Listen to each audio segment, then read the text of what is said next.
Ayan o, nakaharang siya o, tingnan nyo. May tao pa eh, parang may tao naman. Vulcanizing siya.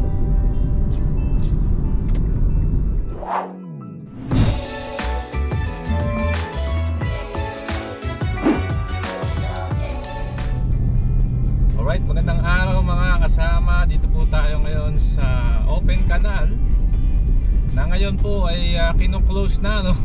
Ayan po, nakikita nyo yung road widening na nagaganap po rito sa Open Canal dito sa Imus, Cavite. Ayan, so mga kasama, pupunta po tayo ngayon doon sa para papunta pong yung daan po papunta ng ano, no, ng Flag City.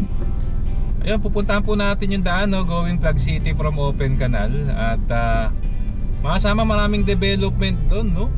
Actually, nung nakaraan nga, no, nadaanan natin na ang ganda pala ng bagong City Hall, no? Bukandala, Alapan Road. So, Bukandala, Alapan Road. Ayan, so pan-checking sa Google Maps. Siyempre, kung bago pa lang po kayo sa ating channel, inaanyahan ko po kayong mag-like, mag-comment, and subscribe. Hit yung notification bell para updated kapag may bago tayong video. So, sama lang po kayo. Doon nga po sa daan na yun, going Flag City, may mga nakita po tayo parang ano, no, may problema pa sa right of way issue. Mga dalawang bahay po. So tutumbukin po natin yung mga bahay na yan, no? At tignan natin kung kasi makikita nyo po pag tayo may pinalad na makapag drone shot, ay makikita nyo na talagang nakaharang pa sa mismong daan, no, yung mga bahay na ipapakita ko sa inyo. So, sama lang po kayo mga kabayan. Ito mga kasama, no, habang bumabaybay tayo sa Open Canal, ngayon ko lang nakita, ba't may pundasyon na rito? Ano ito? So, comment down below na lang, no? Bakit? Ano to? Flyover? Parang baka flyover, hindi naman siguro kalak. Kasi lihis eh. Flyover? Saan mapunta yung flyover? Doon sa ano? Sa Aguinaldo Highway. So ito, baka may makakapanood, tropa natin na Pops Progreso Pilipinas, baka mapanood mo lang to, pa-confirm kung ano ito, no, dito sa Open Canal to. Bumabaybay tayo rito, no, yung going Gentry from Imus. Bakit? Wala to dati, di ba? Wala to dati. Yan, no, as usual, traffic dito at maalikabok.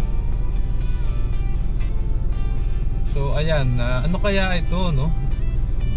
Hindi ito ano eh. Hindi naman siguro siya kalak. Ayan ha, kapal nung ano, pundasyon. Mukhang legit. Ayan oh, tawid pa talaga oh.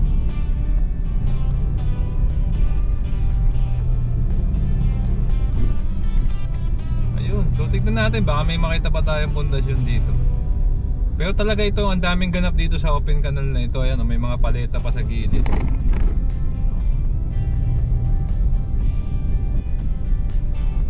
Grabe, ang init dito mga kabayan. Nabungkal din yung mga puno. Natira yung mga punong maninipis lang yung dahon. Mga ipil-ipil.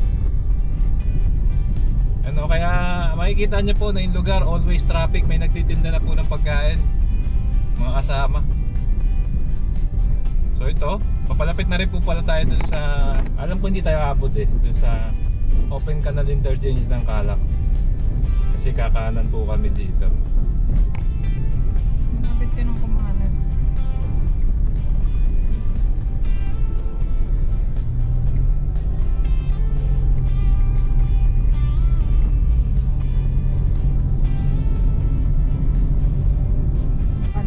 Tingin ko flyover, hindi siya Calak. So yun, alam ko kakanan na ako ron, di ba? Kakanan ka na rin. Alright, so kakanan na po kami rito. Alapan Road yata ito. May nakita ako yung pangalan nito dati, pero ano pa rin to, parte ng Imus, Cavite, mga kasama. So sama lang kayo sa ating paggala. Sama po si Isay ng Sarap Paglakbay. Shoutout ka naman. Sarap Paglakbay TV po, huwag kalimutang subscribe. Yan, so kanan tayo rito. Papunta po na diretso General Trias.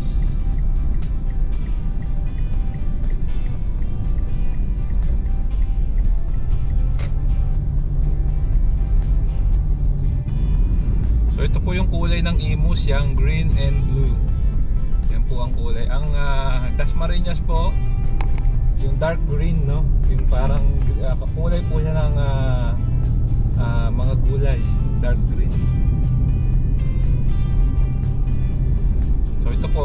light green Imus po yan na may blue. May center island na rin po ang Imus Cavite. So dire-diretso lang po tayo pa. Makikita nyo po, no? Kasi dinire-diretso ko lang itong daan na to. Muli, anong pangalan na ito? Imus something, no? Basta Alapan Road or comment down below na lang. Bukandala, Alapan Road. Ha? Bukandala, Alapan Road. Alright. Ganda ng daan dito. Medyo masikip lang yung entrada niya from open canal, mga kabahayan. Kaya ingat kayo. Pero pagdating niya rito, 3 lanes siya. Actually 2 lanes lang yung safe kasi dito shoulder na ito tingin ko. Sa mga bikers, bigay na natin sa mga siklista natin na. Pero mapapansin niyo yung center island hindi dito, hindi maraming butas, oh. Yan, center island of double arm. May nakalagay na project. So makikita niyo po rito yung mga bahay na nasa gitna po ng daan na ito, no? Na hindi natin mawari kung ito po yung mag-grant na ba sa kanila para ma-extend na talaga itong daan na ito, no? Hindi na ganito na nakaharang sila sa mismong daanan sa public road. Malagasang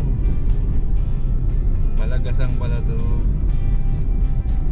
Diretso lang po tayo. Nung dumaan po kami rito, umuulan. Ngayon medyo maganda yung panahon. Sobrang init, maliwanag po. Ito na po yung bagong City Hall ng Imus Cavite. Napakaganda, mga kabayan. Mapapasana ka naman. Parang para siyang university actually pag tinignan.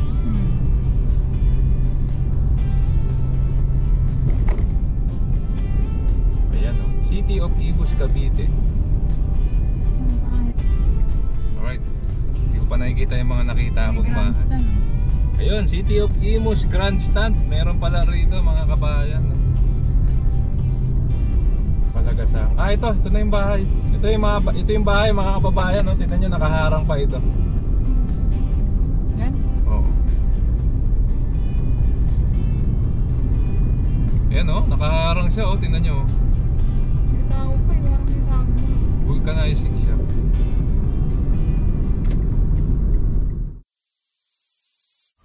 Ayan, so pinalipad na po natin si Bumblebee, no? Dito nga po sa daan na Bukandala, Alapan Road. Dito po sa Imus Cavite.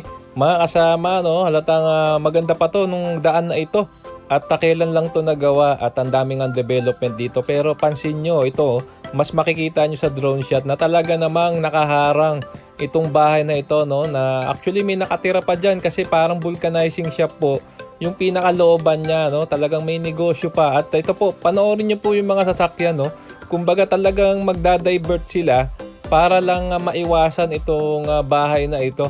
Ayan, so may nakalagay na mga warning signs para sila ay makaiwas. Pero di ba, kitang-kita naman po na talagang dapat ay wala yung bahay kasi nga yan, gawa na yung daan o siya lang yung natitira. So ano kayang kwento nito, mga taga-Imus? So comment down below na lang, mga kababayan natin dyan.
Alright, mga kababayan, yun na po yung ating coverage, Ito na po, pasyal muna tayo dito sa Imus Plug City. Dito po tayo sa Imus Plug City, pasyal muna tayo. At ano pong masasabi nyo, Hindi ko po makita yung isa pang bahay. Pag nakita ko na lang, mga kababayan, ilalagay ko na lang po uli sa ating comment section. Ilalagay ko na lang po ulit sa panibagong vlog yung pag nakita natin yung isa pang bahay na nakaharang. Ang nangyari po, yung nakitaan yung bahay, vulcanizing shop siya ngayon, may nakatira. Hindi katulad po ng mga ibang pinupuntahan nating mga bahay na nakaharang sa daan, eh wala na pong nakatira, no? Yun po, may tao pa po.